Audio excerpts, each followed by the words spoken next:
ಗೊತ್ತಾದ್ ನಿಮ್ಗೆ? ಅದೇನ್ ಮಾಡಿದ್ರಿ ಹಿಂದಿನ ಸರ್ಕಾರದವರು? ನಿಲ್ಸ್ಬಿಟ್ಟಿದ್ರಿ. ಕೂತ್ಕೊಳ್ರಿ, ಕೇಳಿ, ಆಮೇಲೆ ಕೇಳಿಯಪ್ಪ. ರೈತ 4,000 ಆಗ್ತಾ ಇದೆ, ನಿಲ್ಸ್ಬಿಟ್ರಿ ನೀವು. ಅದ್ರ ಬಗ್ಗೆ ಹೇಳಿ. ಅದು ಹೇಳೋಣ, ಅದನ್ನ ಅದಕ್ಕೂ ಉತ್ತರ ಕೊಡ್ತೀನಿ ನಾನು. ಇದಕ್ಕೆ ಕೇಳಪ್ಪ ತಮ್ಮ.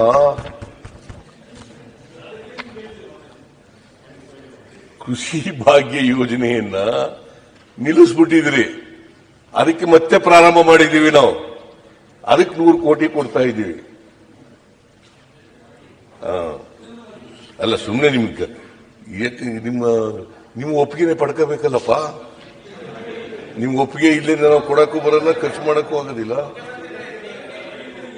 ಸಹಮತ ಇದೆ ನಮ್ದು. ರೈತರಿಗೆ ಏನ್ ಕೊಟ್ರು ಸಹಮತ ಇದೆ ಸರ್. ರೈತರಿಗೆ ಏನ್ ಕೊಟ್ರು ಸಹಮತ ಇದೆ, ಬಡವರಿಗೆ ಏನ್ ಕೊಟ್ರು ಸಹಮತ ಇದೆ.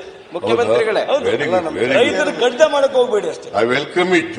ಮುಖ್ಯಮಂತ್ರಿಗಳೇ, ಫ್ಯಾಕ್ಟ್ಸ್ ಗೊತ್ತಾಗಬೇಕಾ ಬೇಡ ನಿಮಗೆ? ನಿಮಗೆ ಗೊತ್ತಿರಬಹುದು, Narayana Swamy is a very intelligent man. ಗೊತ್ತಾಗಿರ್ಬಹುದು, ಬೇರೆಯವ್ರಿಗೆ ಗೊತ್ತಿಲ್ಲದೆ ಹೇಳ್ಬೇಕಾ ಬೇಡ? ಅಲ್ಲ, ನಾರಾಯಣ ಸ್ವಾಮಿ ಅವ್ರ ನಮ್ಮ ಮನಸ್ಸೊಳಗೆಲ್ಲ ಗೊತ್ತಾಗಿದ್ಯಾ? ನಿಲ್ಸಿದ್ದು ನಾವು ಅನ್ನೋದು ಅಡ್ಮಿಟ್ ಮಾಡ್ಕತಿಯಾ? ಅಡ್ಮಿಟ್ ಮಾಡ್ಕತೀರೇನ್ರಿ? 100 ಕೋಟಿ ಕೊಡ್ತಾ ಇದೀವಿ. ಅದನ್ನ ಹೇಳಿದೆ ನಿಮ್ಗೆ.